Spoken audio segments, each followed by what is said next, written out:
Olá, eu sou Lucy e serei sua anfitriã nessa incrível história. Antes de começar, advirto, essa história vai além do que aparenta. Sugiro que preste atenção em cada coisa que eu vou lhes revelar. Cada detalhe será importante e dessa vez você poderá participar. Maníaco ou maníaca do Twitter? Já ouviu falar? Há rumores de que um perfil no Twitter pertence a um criminoso ou criminosa que não está entre nós. Quero dizer, morto ou morta. No decorrer da história, deixarei o perfil do Twitter macabro de que estou falando. O que você ganha? Não me pergunte, afinal, isso não é um concurso cultural. Talvez ganhe uma passagem para o céu por desvendar um crime, ou uma medalha, quem sabe. Ou talvez ganhará uma facada bem no bucho por causa da sua curiosidade. Ou talvez apenas passará um tempo se divertindo com uma boa história. E já que falamos em Twitter, não esqueça de nos seguir, twitter.com/acervomaldito. E não deixe de positivar esse vídeo e compartilhá-lo em suas redes sociais. 6h07.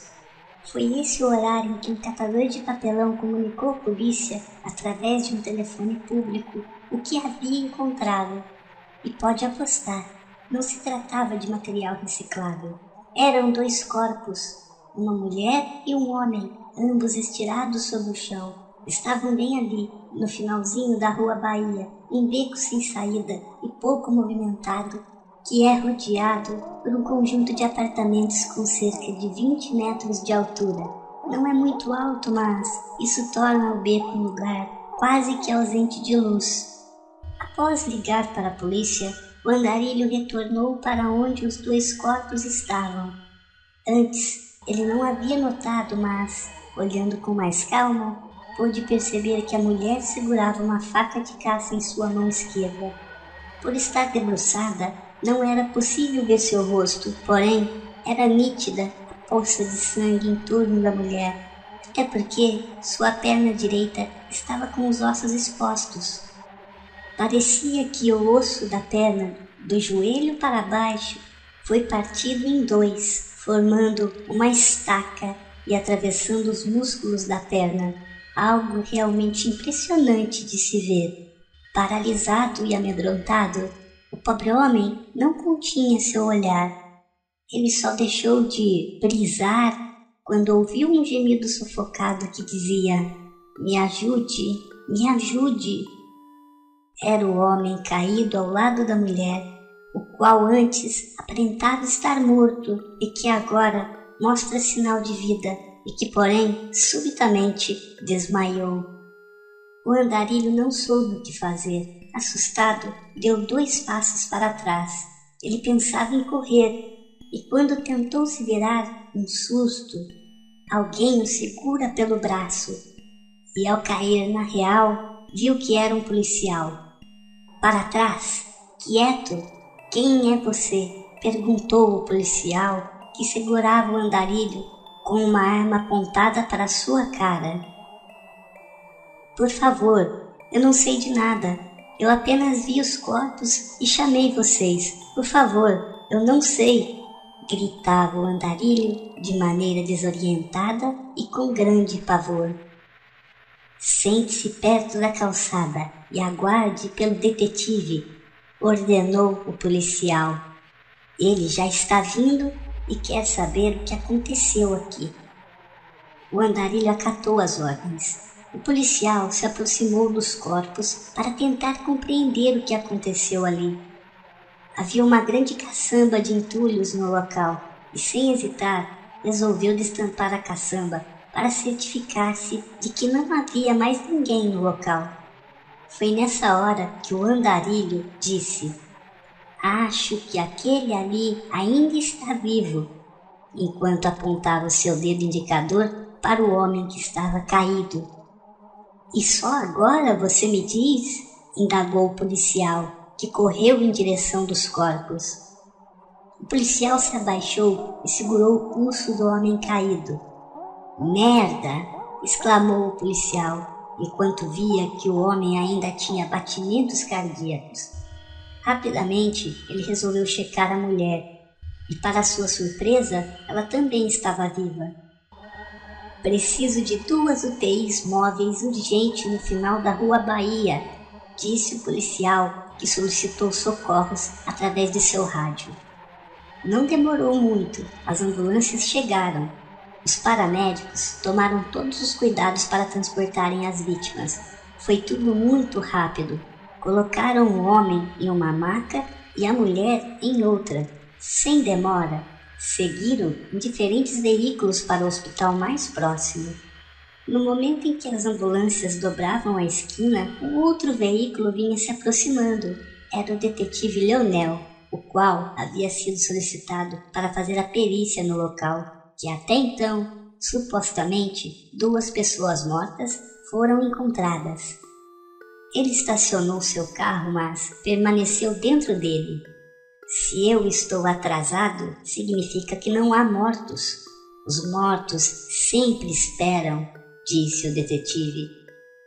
Era um homem e uma mulher. Não estão nada bem. Não sei se conseguirão sobreviver, disse o policial, que complementa. A única coisa que encontrei mesmo foi essa faca de caça. Estava com a garota. E há também aquele morador de rua. Ele disse que não viu nada, mas foi ele quem achou os corpos.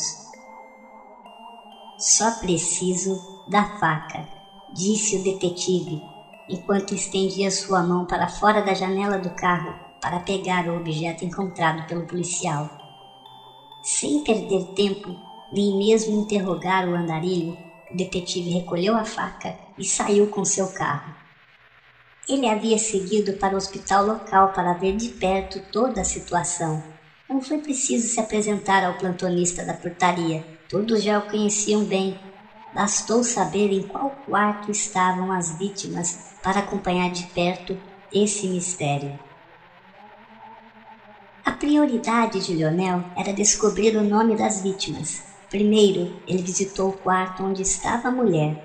E ao vê-la de perto, percebeu que as chances dela continuar viva realmente eram poucas. Não era preciso ser um gênio para saber que a mulher estava desacordada por ter sofrido uma queda de um local muito alto.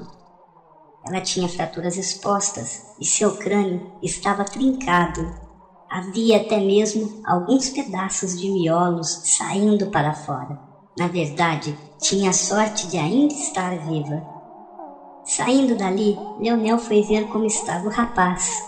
A situação não era muito diferente. Ele não tinha fraturas expostas, mas alguns de seus ossos estavam quebrados. Havia também um ferimento nas costas, um profundo rasgão de mais de 15 centímetros. Só de olhar, podia-se presumir que o corte foi feito com uma faca.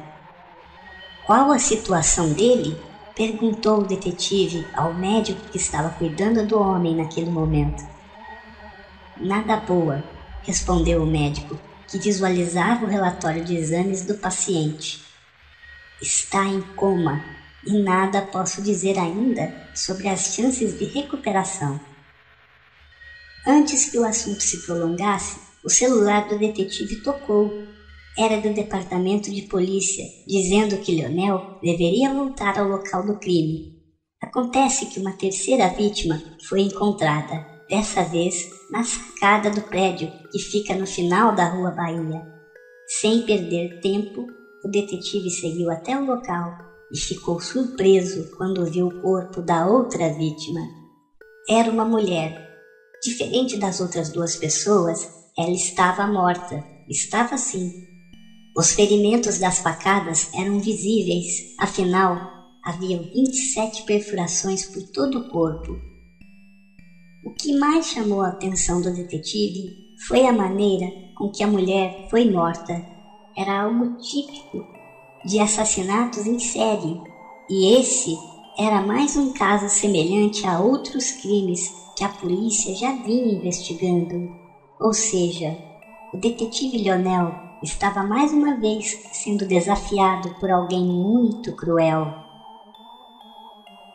Com exceção do número de facadas, todas as vítimas assassinadas de maneira semelhante eram encontradas nas mesmas condições. Eram escalpeladas quase que por completo, e o assassino ou assassina deixava um misterioso sinal nas faces de suas vítimas. Não se sabia o significado disso, mas o sinal era esse. Veja. Após avaliar melhor o local do crime, o detetive concluiu que as 2 vítimas que estavam hospitalizadas caíram daquele prédio. Só restava saber de que forma tudo isso aconteceu. Também foram encontrados alguns objetos no prédio. O primeiro era uma luneta telescópica na cor branca, dessas que utilizam para ver estrelas. Havia também uma bolsa de pano bem feminina. Não era de marca, mas havia uma gravura do lado de fora com as iniciais O-G-S-P.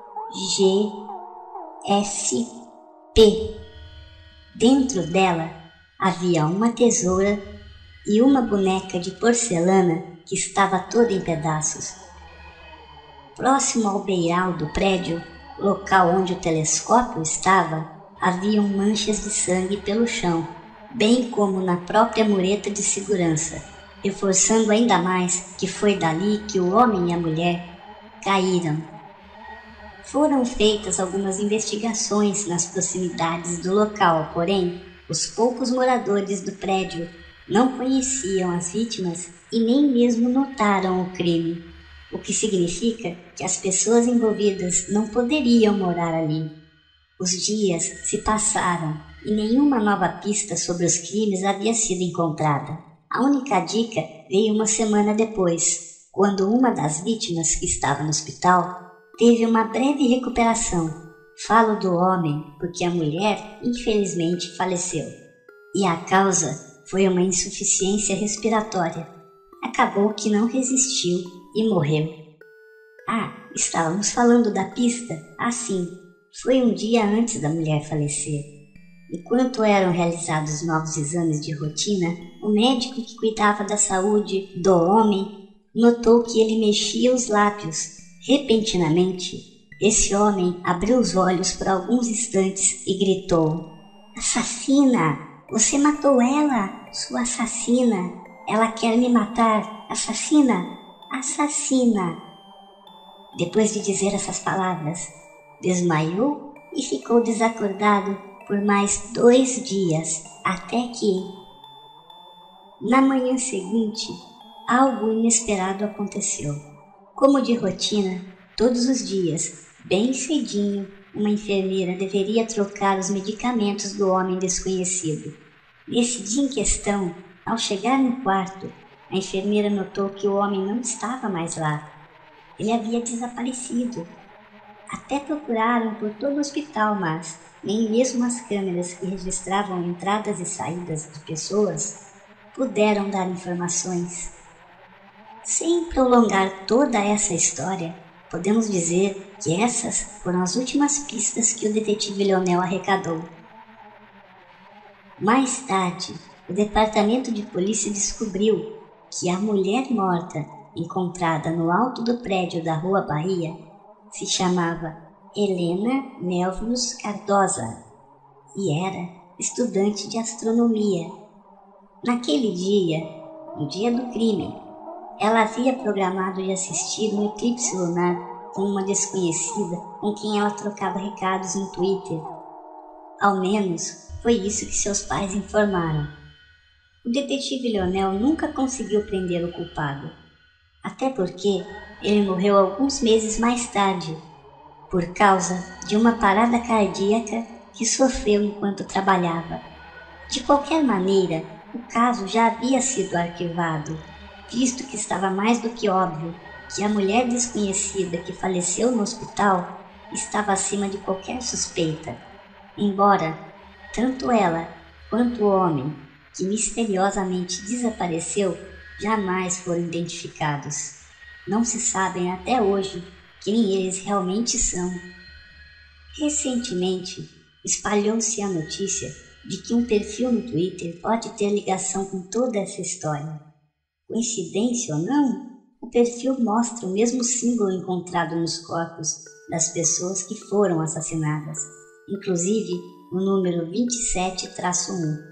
Como o perfil não diz nada comprometedor, fica difícil a polícia do Brasil conseguir uma quebra de sigilo, mesmo coincidindo os símbolos lá expostos com o assassinato de algumas pessoas. Alguns curiosos acreditam que aquele perfil pertence à mulher que faleceu no hospital. Dizem que era uma assassina em série e que agora sua alma vaga sem destino e que é capaz de enviar mensagens do além. Ao que parece, ela quer contar algo e que aos poucos ela vem revelando coisas surpreendentes que só alguns conseguem compreender. E com isso pergunto: será você capaz de desvendar esse mistério? Deixarei aqui o endereço do perfil onde tudo acontece. Faça por sua conta e risco, seja atento e não se descuide. Não há hora e nem dia certos. Só posso dizer que quando menos se espera, ela tenta de alguma maneira se comunicar. Essa é uma boa oportunidade de juntar essas pistas e tentar desvendar esse mistério. Ou talvez esse possa ser o seu passe para o abismo. E não se esqueça, o nosso Twitter é twitter.com/acervo-maldito. Ajude nosso canal a crescer, compartilhe esses vídeos em suas redes sociais. E se gostou, positive e favorite os nossos vídeos. E se é novo ou nova por aqui, inscreva-se no canal.